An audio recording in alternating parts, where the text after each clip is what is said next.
Namaskar. It's a privilege to give you a summary of the last chapter, The Future, New Promise, from this very august place. Behind me is the ancient Rashtrapati Bhavan, and just ahead of me is a new Bhavan which is being constructed for the future. I'm sure that at some point you will see us going and shifting our national structure from one to the other. And to a certain extent, this chapter, The New Promise, talks about that. It talks about how as a civilization we've had an unbroken history for the last 5,000 years, since the Dholavira, since Harappa, since Mohenjo-daro. And I believe that this cultural continuity is a very critical element of the future as well.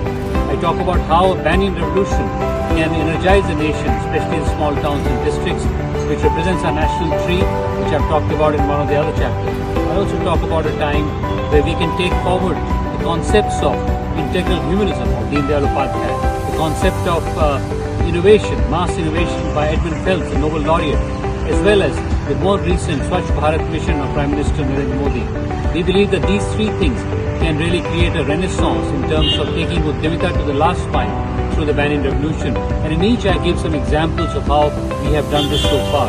And finally, I end the book on a note where I believe that return and renaissance, how by returning to your own place like the Yatra does every year, you can create a new renaissance. And this is where I refer to was Ramchandra Bhagwan, who went out from Ayodhya, went to Sri Lanka, conquered over evil, then came back and established Ram Raj. I also talk about Buddha Bhagwan, who started off from Lumbini, went out and actually came to the river of Aumi, which is very close to the Jagrati Enterprise Center where I'm currently living.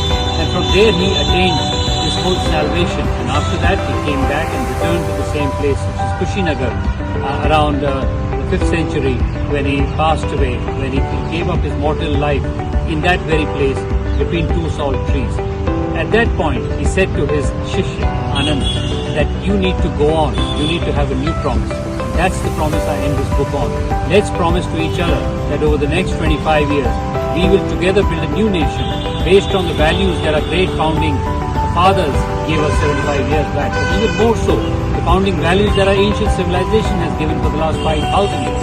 And it's based on that we can create a new nation.